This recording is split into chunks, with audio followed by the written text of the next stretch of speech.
All right, well, folks, welcome to another story time, and we are fortunate enough to have Mr. Scott Sorensen, who is Spacecoast Businessman of the Year.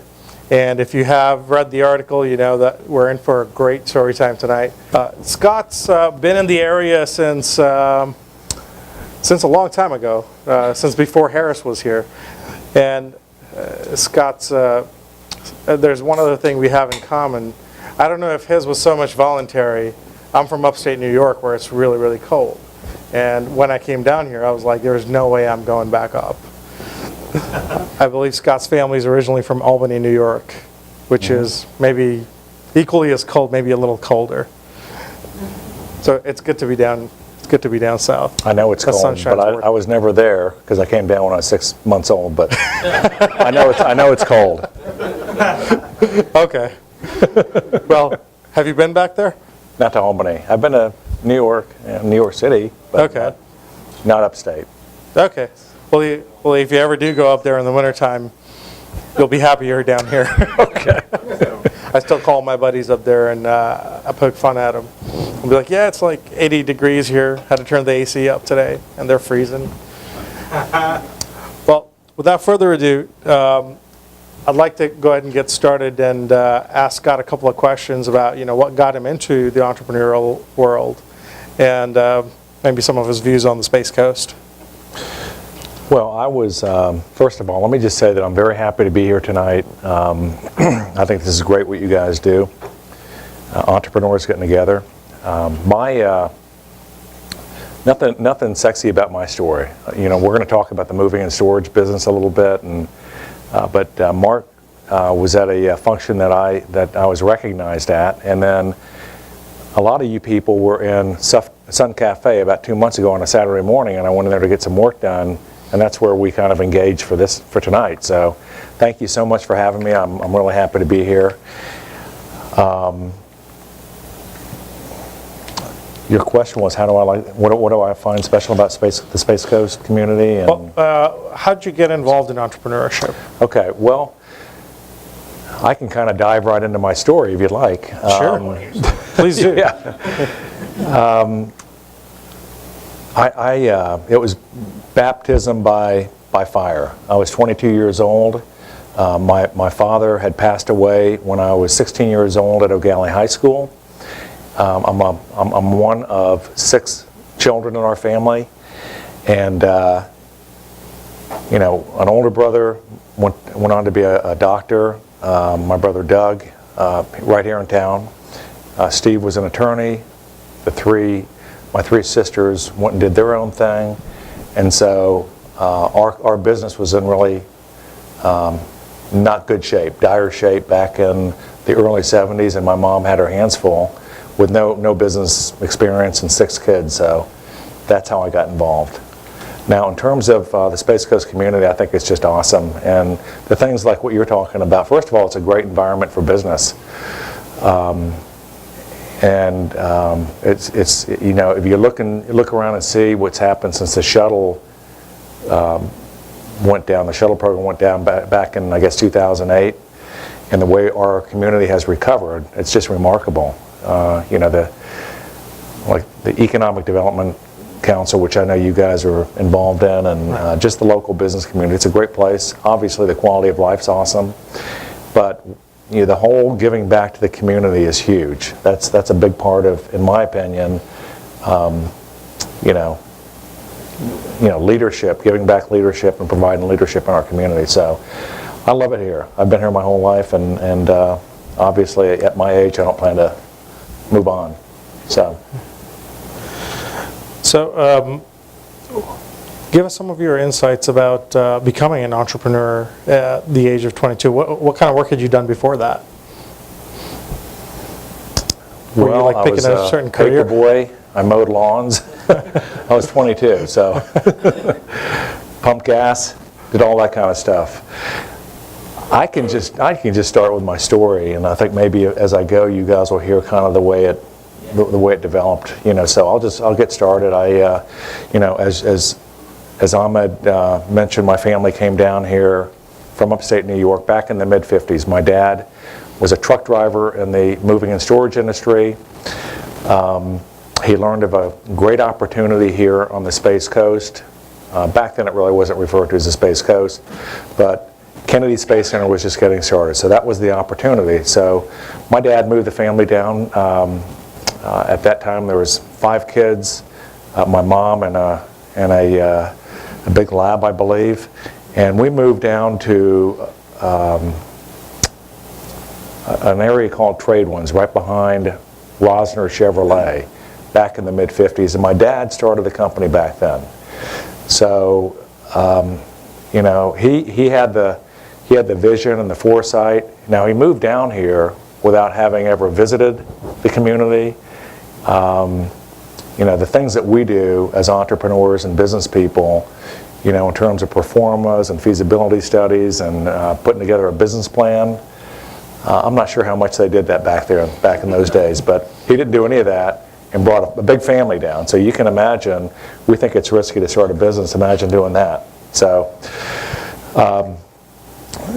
so my dad started the company. You know, I grew up in the area. I went to Ascension Catholic School. I went to Central Junior High, which is now West Shore, which is where Logan goes to school. I went to O'Galley High School, and I went to University of Florida. And as the story goes, as I said, my father passed away when I was 16, but I had gone off to the University of Florida. And you know, the late 60s, early 70s, the Apollo program came to a complete stop. And back then, the industry that we have now, Harris Corporation, Northrop Grumman, those companies, many companies, I'm going to leave a whole bunch out, weren't here. So it was the space program, and it closed down. And this place, I remember, I was a young kid, Logan's age, was like a ghost town. I mean, it was really bad. And I lived in O'Galley, and back then it wasn't Melbourne, it was O'Galley. So I wasn't one of those students. I was a student that always got everything nice and organized. And when that phone rang at 9 o'clock, and it was a buddy that wanted to go out. Bottom line is that I wasn't a great student. I was good at getting things ready to study. I was always getting ready to study. And I was real good with a highlighter. I used to highlight complete pages. Better remember to read this later. I left off the ands and the buts and the thes, but you know, so our company was basically not making it, and at no fault of my mom's. It just was a very bad economy, and I left school early. I left the University of Florida with just about a semester to go, but I came back here to help with the family business. Nobody else was involved in the business. I drove down on a Sunday afternoon. I set my office up on Sunday night. Keep in mind, I was 22 years old. Went to work the next morning at 6 a.m. and then I kind of realized, what do I do now? You know, so as we know, in business school, which is what I majored in at Florida, there's not a lot of teaching of how to run a business or how to start a business. A lot of theory, and so I'm sitting there with a small company, no cash, no receivables, 3 employees, and the only thing I knew to do was go out and work, you know, just get started. So that's what I did. So that was 1977. I grew, like I said, I grew up in the area. I was always involved in sports. I've always been very competitive. I've been fortunate enough to have a good work ethic over the years, and so that's kind of my story growing up and being from the area here. I have probably started, you know, 12 to 15 companies over the period of time from 1977. Our company, you know, we grew the company from 1977. In 1993, I opened in Orlando, opened some self-storage companies, opened a couple distribution companies, got highly involved in real estate, opened over in Tampa, and then back in about 2005, I had been grinding away pretty hard for about 28 years. And I decided to sell Orlando, sell Tampa, and sell three self-storage companies. So that, and I was going to and I kept the Melbourne company. I was going to work as, I wasn't going to work hard. I was just going to, and I was 3.5, 4 days a week, and I realized, and a really good friend of mine told me that I wouldn't like that. And so I kept the company, kept the Sorensen Moving and Storage. And now, and by the way, just to remind you, we started in 1956 when my dad moved us down here. So now we're at 2005.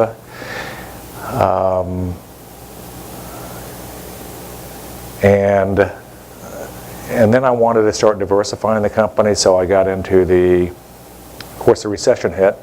That was hard on a company like ours. Recession really hit this market bad. 2000, getting later, towards 2010, I decided that it would be good to diversify the company, so I got into the trade show business, which we're into now. It's a good integration into the logistics business, which really is the business that I'm in, the industry that I'm in. Later on, about a year later, I opened Sorensen Office Solutions, and then that kind of brings me up to the current time. So I thought what I would do is just kind of share with you some lessons that I've learned in business, what's important to me, and then something that I didn't talk about when I spoke the night that you were there is, some leadership attributes that I think are important to running a successful organization. I've been in business now for 37 years. So after 37 years, if I had to choose 8 or 10 lessons learned and how I cope with those lessons, the first one is, and I know that a lot of people in here are really, really smart, so you work smarter than I do, but I always believe that nothing replaces hard work. And I took the company over at an early age. Again, not a lot of how do you run a business? No business plan experience. Probably couldn't have made my own resume, but I worked hard. I began to grow the company. We started doing triple-digit growth for the first few years, to the point where I had so much business I didn't know what to do with it, which was a good problem. That was as a matter of fact, strike problem. That was a good situation. After 37 years, I love that when that happens, especially when you've gone through a dry period. So, one of the things that I think is important in running your own business, and I do it to this day, is, focusing. I like to focus on what's in front of me. I believe that you have to have a business plan. I think that you have to have a strategic plan, 3 years out, maybe 5, but who knows what's going to happen after 3 years. But for me, I believe that focusing what's important, what's in front of me on a daily basis. I'm a former athlete. I find myself being competitive. I consider myself a hard charger. When I go to work every day, it's a practice for me, and I want to have a great practice. And at the end of the week, I want to have however many days I work, 5, 6, 7 good practices that if I continue to do that, it's just going to continue to exponentially, help my company and help our employees and continue to ultimately help what I'm doing. The second thing, and that I've always believed, is that once you get on top, don't ever let up. I've always believed that. You can't get complacent in business. You can't get complacent in thinking outside the box, and how do you grow your company, and how do you continue to keep the balance sheet to me is an extremely important tool. In our business, the balance sheet is it's the report. It's the physical report. You go get an annual physical. That's how you're doing overall in terms of the health of the company.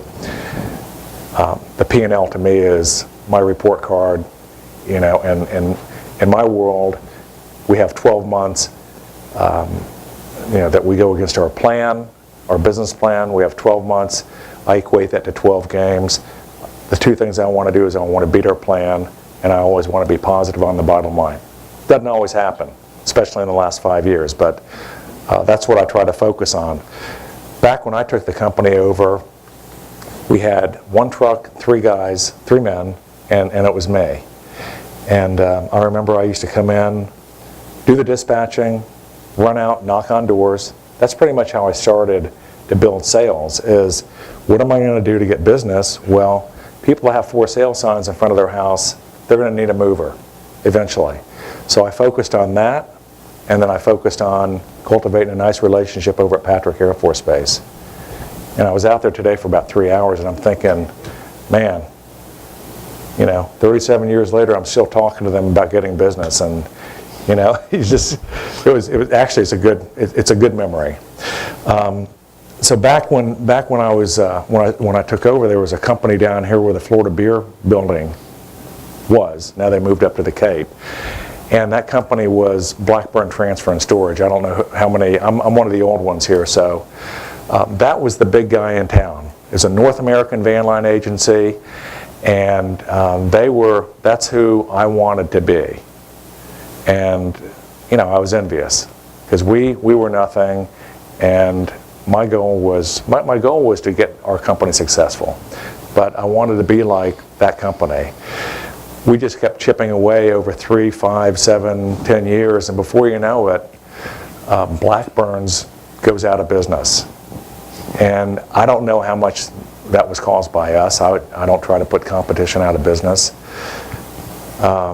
You know, you want everybody to do well, but if a competitor is not doing well, I don't lose any sleep over it, but you don't wish the worst on that situation. But you know, my goal is you can't get complacent, and you know, the thing that I say is that the ant can beat the elephant.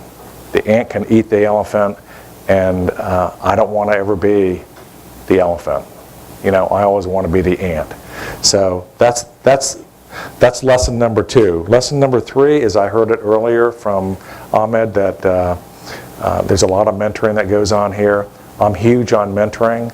I've always had mentors. I still do to this day. I am, you know, 37 years later into my business life and being an entrepreneur, I'm a sponge for information. And I also enjoy giving it back, mentoring back. So that's a lesson learned.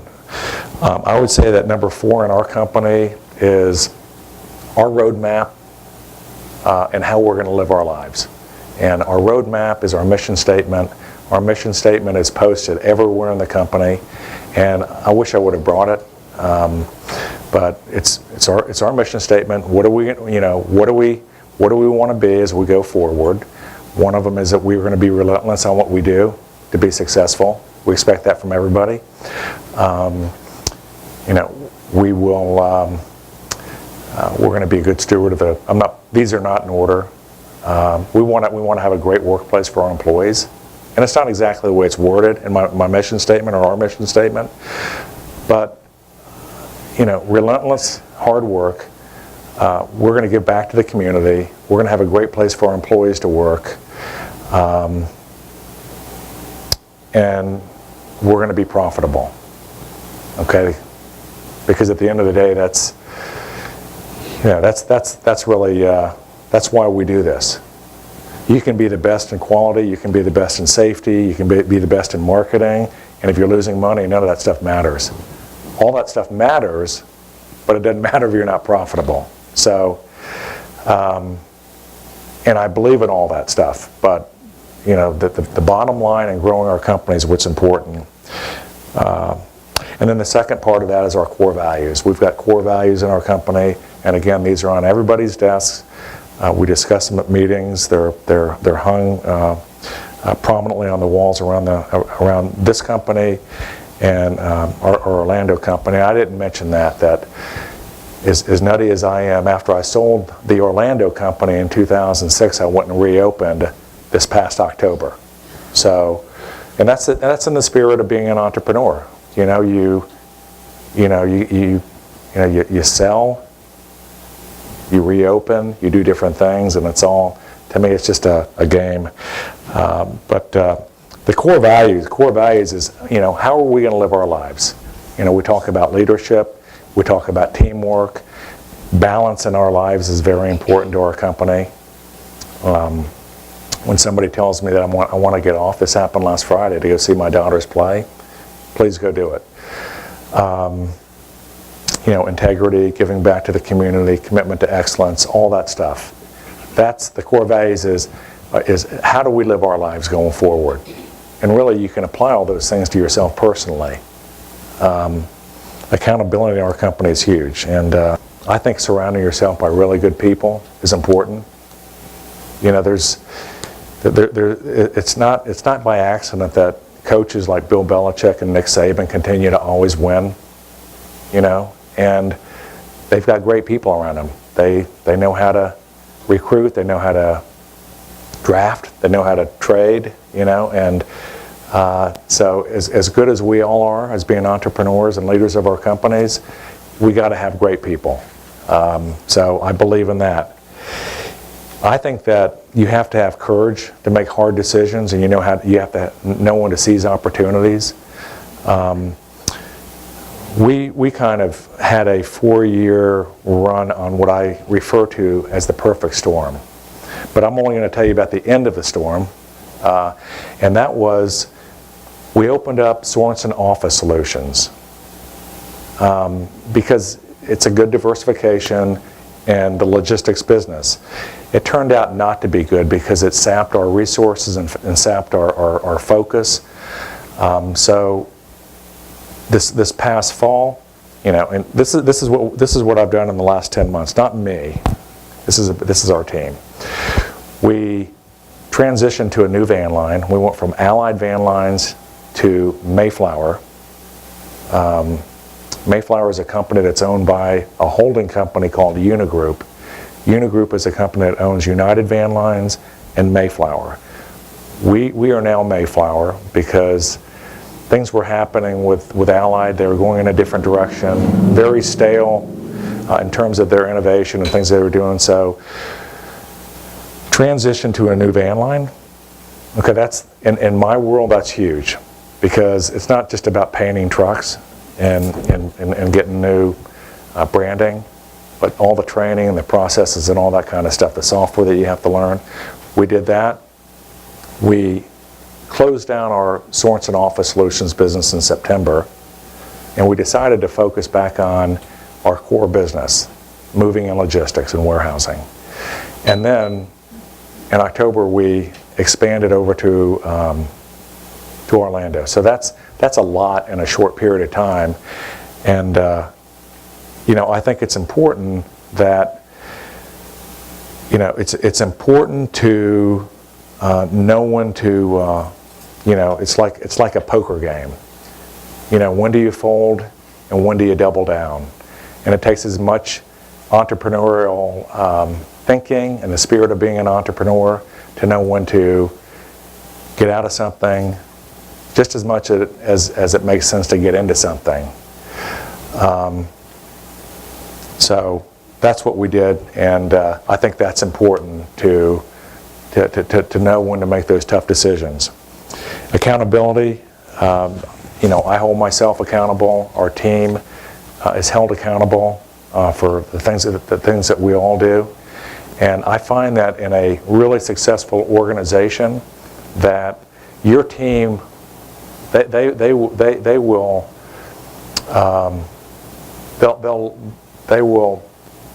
embrace accountability, because accountability is all about getting results, knowing where you stand, and working in a structured, well-organized environment. you've seen, you have seen, and you've heard people talk about the way a company's run, and I believe you got to do it right, and I think the accountability piece is a very important aspect of being successful. Once you're successful, you see people that they lose that humility. Everybody in here is nice and humble, but there are a lot of people that they hit it big and they forget how they got there. And I just think that it's very important to remember to remember how you got there. You didn't get there by yourself. Family, friends, the team that you've got around you is huge.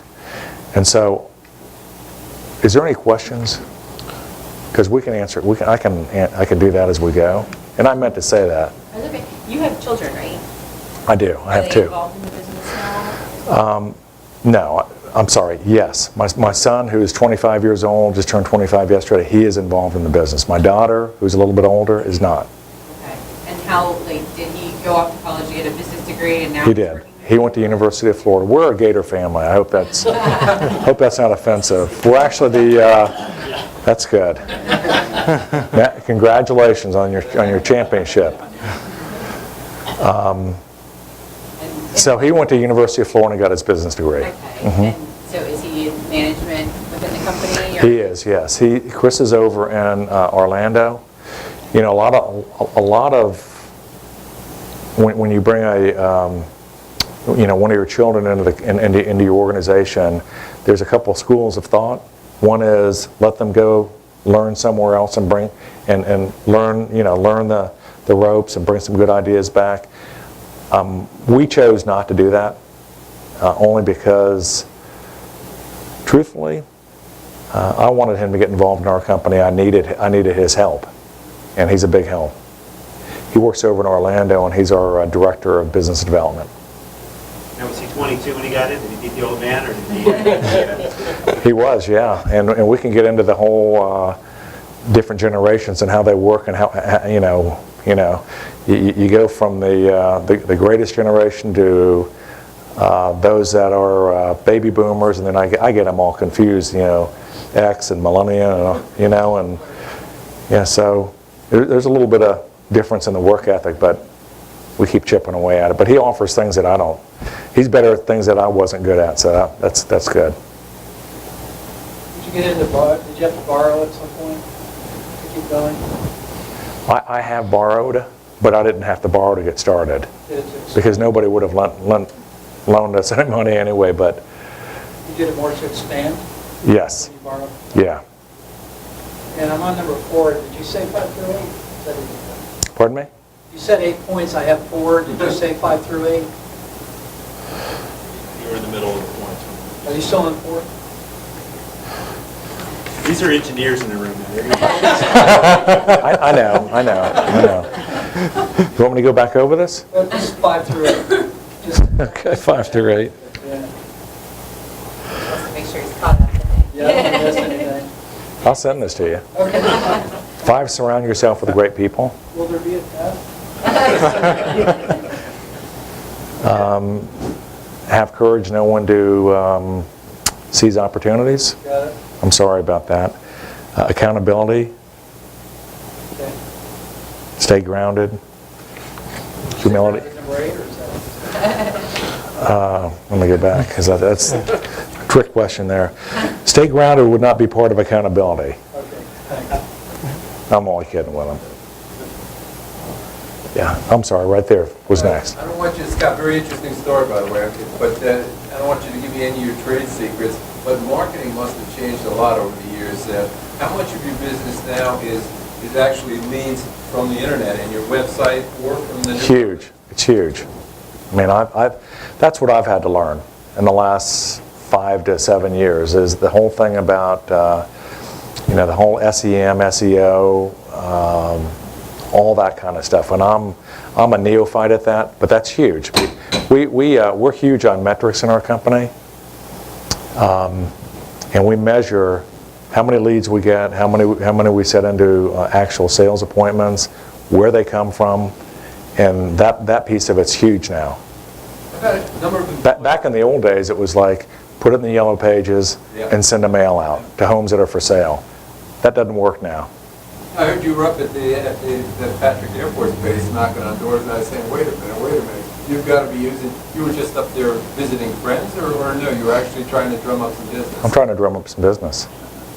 The biggest thing I can do for our company is business development, and overseeing the company. It doesn't do me, I can't be doing, we've all got 40 things that go on in our company, but I've got to be out there telling our story and filling the pipeline, along with other people on our team. We have a sales team, but I'm probably the most credible one to be doing that. So I was out there doing that.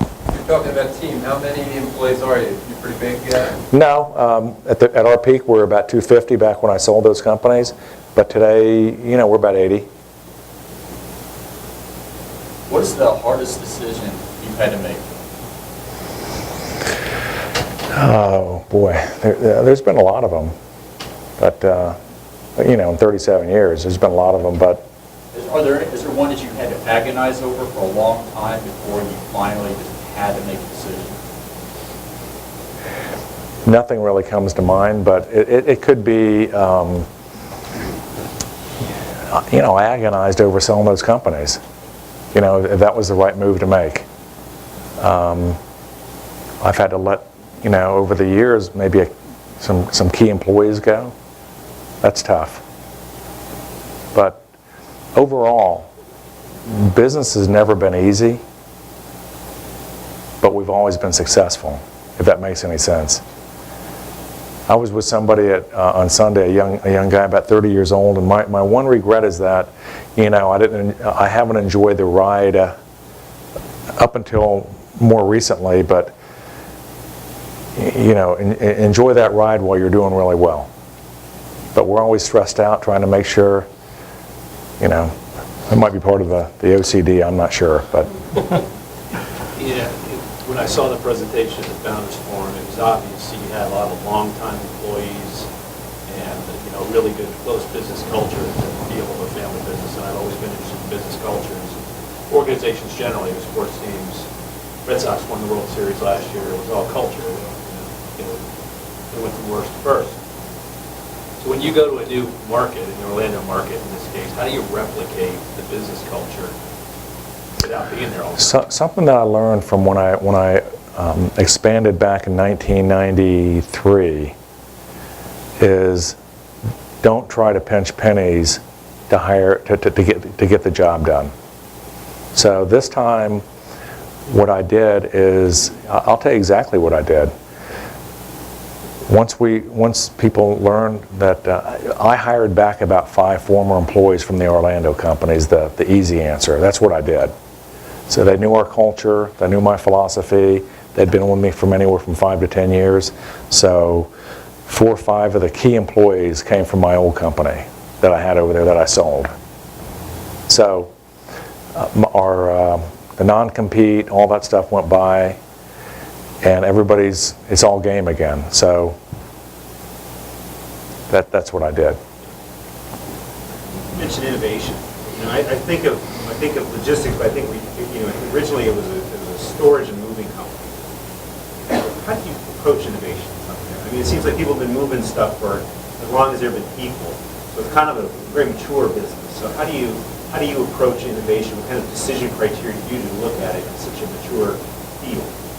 In terms of diversifying your company, or something different. You want to do something different. You want to be differentiate. Yeah, you differentiate yourself. Another way of looking at it. well, at the end of the day, my business is a pure commodity, and the first thing people are going to look at is price. I wouldn't, because everything that I own in my home, I'm going to put in somebody else's hands and on their truck. But it is. So we have to be innovative. Everybody talks about quality. Everybody talks about great employees. That's really not differentiating yourself. Although I think that's very important. So it's in terms of differentiating our service, all we can do in my world is give great quality, make sure that, we're handling our customers' goods without damaging it, we're on time. And that's not really differentiating. But how we can differentiate ourselves in the whole logistics world is that we can expand from just, say, office moving and warehousing to document storage. We're trying to get now into what we call last mile delivery, which we're a distribution center, and we want to receive, especially in Orlando, receive and deliver back out. Along with office moving, the installation of office furniture, workstations, things like that. Furniture, fixture, and equipment in the hospitality industry. There's a lot of different. The logistics business is almost a $200 billion industry. So, differentiating and diversifying our business is what we're trying to do. It is really hard to differentiate when it comes to why are we better than somebody else, except for our reputation and our track record. So, and then things like the core values, just being good stewards of the community, being involved, being innovative with our marketing. And in our industry, maybe we are in this market, but everybody's doing the current day marketing stuff for the most part. So, speaking of innovating and marketing, now I have an analytics company. Obviously, that's why I'm asking you this question. Speaking of innovating and marketing, are you guys now like a fairly data-driven shop? Like back in the day, you could have just put something on Yellow Pages and you really didn't need to think twice. in terms of data, in terms of metrics, Right. key performance indicators, Right. we are. Yeah, we've always been good at that. We're getting a lot better. We are doing this new thing with all of our employees, with our whole team. I don't even like to call our employees. We like to refer to it's our team. We don't have staff meetings. We have team meetings. We don't have managers meetings. We have leadership meetings. We don't have crew meetings for our drivers, packers. We have quality meetings. But KPIs are huge. But we're just now introducing in our company open book management, where instead of 3, 4, 5 key managers knowing everything, we pretty much want everybody in the company to know everything. Just think what you can do when 80 people know everything versus 3 or 4. And if you ever want to, maybe you've heard of this, but there's a book published out by a guy by the name of Jack Stack, and it's called The Great Game of Business. Has anybody ever heard of that? But it's all about getting everybody engaged and making it a game. So we're posting everything now, metrics. We've had metrics, now we're posting them for everybody to see. Internally in the company, and also so that our production personnel, the drivers, packers, helpers, they can see everything. So in the area of sales, it could be closing ratios, how are they doing compared to their sales plans, how are they doing compared to quality. In the area of accounts receivables, we've got verification processes where we check everything, cross-verify, accounts receivables, how quick, customer service. So yeah, we are doing a lot of that. Yeah. I mean, I already told you that on every Friday I can see how many appointments we've set up in Melbourne, how many appointments we've set up in Orlando, where are they coming from. If we want to, we can even drill it down to the zip codes. Yes? Do you worry about your competition seeing those numbers? Or is it what you're That's the one downside, and I'm not worried about that. No. Yeah. I know that's the one downside, but I'm not really worried about that. And you let your stockholders see it? Pardon? Do you have stockholders? You're looking at them. I guess you could say my wife's a stockholder too, because, well, I've been married for 34 years, so. I have 2 questions. To build on what he was asking, when you first started, to differentiate yourself? You had that big company that you said you wanted to be like. In order to start getting some business away from that, you strictly just have to go on price. Make sure that you're cheaper than anybody No, else. we didn't. Because back then, our industry wasn't deregulated the way it is today. So it wasn't price, it was quality, it was customer service. The transportation industry didn't get deregulated until 1980, and I took the company over in 77. But it was around that time. Jimmy Carter was the one that deregulated transportation, and then we started offering discounts, just like the airline industry. But I don't think that back then, that was a classic. The big guy was very, very, very complacent, and some guy wanted to outwork him. Yes, and we did differentiate ourselves by outworking him, I guess. Not based on price at all. Well, it could have been. Very competitive. It was more just going after the business. His big account was Harris. Harris moved down in 1978 from Cleveland.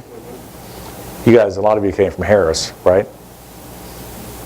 And Harris, out of Cleveland, acquired Radiation. The brains turned out to be at Radiation. And so would you rather be in Cleveland or Melbourne, Florida? So where Harris headquarters is, I used to play flag football on Saturdays before it was built out by the airport. And one of your I think number 7 was accountability. That word gets thrown around. That's number 7 now. Accountability there will be a might get test. thrown around, but we practice it. Right. Well, that's what I'm getting at. Is it's thrown around by everybody. I mean, how do you define accountability? When you say you practice it, some people say, "Oh, you're accountable. You did something wrong, you're fired," or it just gets construed different ways. Well, we set the expectations. We tell everybody what we expect, and then we have those metrics. We have those KPIs. We talk about not doing your job right. I'm a big proponent, not a big proponent. I believe that you're going to make mistakes, and that's okay. But there's a big difference in making mistakes and not doing your job.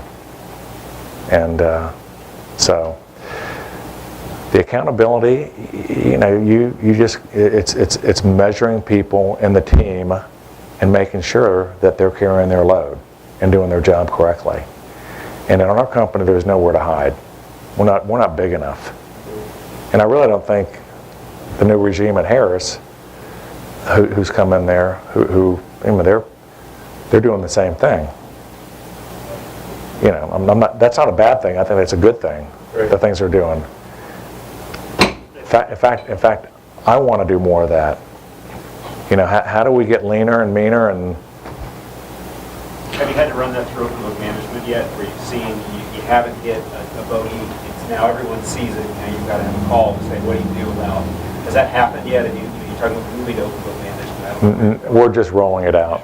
Yeah, we had an all-employee meeting we've been studying it for about 6 months. Visited a few other companies. I had all managers read that book, and we're taking baby steps, because they say that if you try to do that, put everything in the beginning, you'll fall flat on your face. So we're just getting started. But in the interest of your time, I've got just a few other things that I want to just mention to you, and this is more about what I think is important to, and I'm going to read a couple things here. My leadership traits and engaging people, getting engagement from, because it doesn't matter if I'm a great leader, which I don't consider myself to be, but you can be a great leader, but if you don't engage your team, that's a big part of it. So, in my world, the definition of engaging leadership is the ability to articulate a clear vision and direction, and engaged leaders take every opportunity to talk about a better tomorrow and then continually lead in that direction. I also believe that there's a clear difference between management and leadership. And management, in my opinion, is doing the right things. But leadership is all about finding good people. And you guys have heard this before. Get rid of what I will call bad people. the non-performers, or people that don't want to sign up. You know, you can either sign up or you can self-subscribe, and putting those people in the right places in your organization and give them a clear vision. The things that I think that are important are, number one, character, honesty, integrity, and humility. People skills in terms of, I believe it's important to be visible. I think that it's important to have fun in your organization, but I think that you should also, you know, you got to be serious. Fun but serious. You can balance that out. You got to have a heart. You got to know how to motivate, and you need to be, you know how to build a team. 3 would be vision. You know, focusing on your vision, going after those results, and then finishing. Communicating properly. We've all heard about 2 ears and 1 mouth. Listen. I think optimism is hugely important. And the mentoring that I talked about earlier. Developing people, accountability, the ability to make hard decisions, working hard, but at the same time staying balanced. Some of this ties into our core values. Being personally competent, but never stop learning. Being an entrepreneur. Love to compete. To me, winning is very important. I think you got that. The thing I've had to learn, and I think that it's important, is that while we've been successful for many, many years, there's been times that we're not as successful as I would like us to be, but patience is important. You know, if you look at any organization, new chairman comes in, new CEO, he doesn't turn it around in a year, typically. He puts a big chip in it, but it's not where he's going to be in 3 years. So patience is important. And then the last thing, again, is the whole thing about humility. Never thinking that you're bigger than those people around you, or that this is all about me. So, you know, leadership's important, and I think it's important in any organization. And so that's pretty much what I was going to talk about. And you've asked questions, so if anybody has anything else. Actually, I was going to ask a few more questions if you don't mind. Okay. So, in all these years, you know, you've, I believe you met your wife in 1980, or you guys got married in 1980, right? I met her in 1978, got married in 1980. Okay. So, personally, I've seen that entrepreneurship actually puts a lot of stress on your home life as well, because you're so wound up in what it is that you do in your day-to-day work. What are some tips for managing that? Well, always treat your spouse. I don't know. I mean, Very well. let me just say, marry well. I mean, there's a lot of women that would have kicked me out big time a long time ago. I've got a great wife. So let me just say that. You get be very marry well. I got lucky. Scott, you probably... I'm sorry, I can't help you there. Provide well, too. If you're going to do all that work, you better provide well. Right. I think it's important. You know, one of the things that I've always done is I think I've been a really good father. And I think that's part of it. I mean, you know, people that just work all the time, which is okay, as long as it's not at the expense of your family. You know, I believe it's important to, you know, coach your kids if you can. Go to all their stuff. One of the things about being independent business people is that we can control our schedule to a certain degree. So, I mean, as my kids were growing up and I was traveling at meetings, I'd leave a day early. You know, that's more important. So that's probably it, being a good family man. You probably got, you need insight into what's going on in the local economy. People are either moving out or they're moving in. And you've been through several cycles here locally. I mean, how do you view the local economy now and going forward? Are you bullish, or are we growing, or are we stagnating?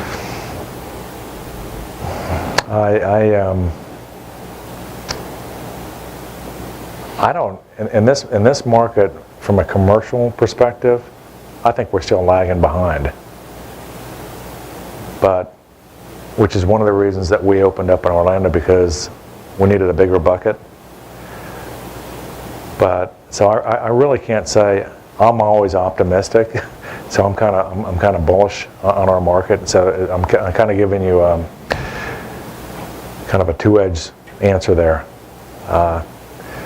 You know, I know that the state of Florida, there's 1,000 people a day moving in, and it's the fastest pace of anywhere in the country. I'm not sure about Brevard County. I know Orlando is one of the fastest growing, you know, metro markets in the country. So I'm optimistic. You know, it's as long as our government doesn't screw it up, I guess. You know, I mean, I feel good. We're expanding, so. Do any foreign trade work, or is it all pretty much moving things around in the state or in the U.S.? We don't do a lot of international. We might over in Orlando because that's more of an international market. We are trying to partner with the port with all the stuff they're doing. The port they're diversifying their business. You might have read this, where it's not just going to be a cruise line port. They really want to get into that cargo business. So we're trying to work with them on that. So. Now, one of the interesting things, Scott, is that this whole open book system, that's pretty radical, right? I know many software companies here who wouldn't do that. Many like really innovative companies, quote unquote, who wouldn't do some of these things that you're talking about. How do you keep up on your business practices and these ideals? They sound fairly cutting edge. Like, you know, I know a lot of small businesses don't think about marketing as something that's data driven. Heck, you know, they don't even look at their accounting sometimes very well. So how did you grow from coming into a business where you really weren't sure what you were doing to where you're keeping an eye on the KPI or looking at practices? Is it certain books, certain crowds? No, I think I just kind of grew that way into, you know, looking at the financial statements. I think that's huge. I don't care what business you're in. If you don't pay attention to to that piece of your business, you can lose it all. I can't say what made me start looking at our financials. I've always done it though. I mean, at an early stage, because I remember seeing it when I first took over the company. I didn't understand it, so we had an accountant, not a CPA, that I thought we were making money and we were losing money. So, you know.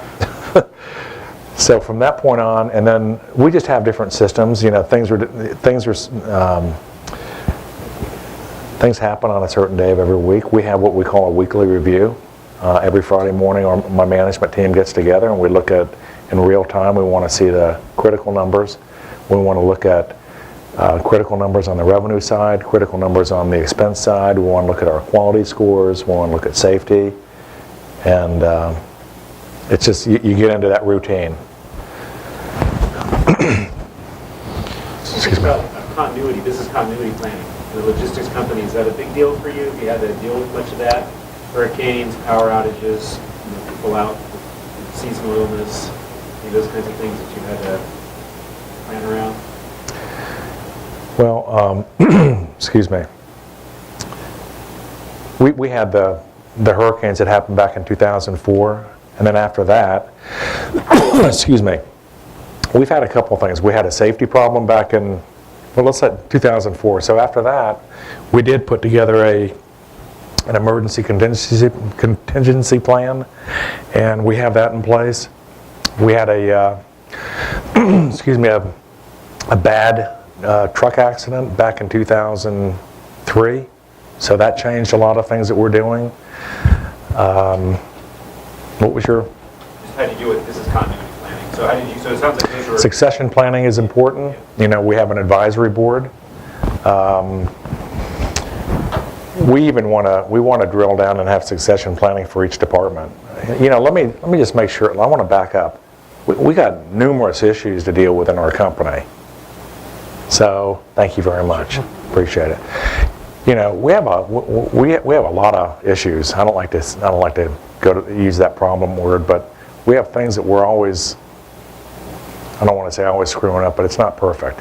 So I don't want to paint the picture like this is just a rosy thing, and if you do all this stuff, no, we have a lot of challenges. I All right, appreciate it. thank you very much, Scott.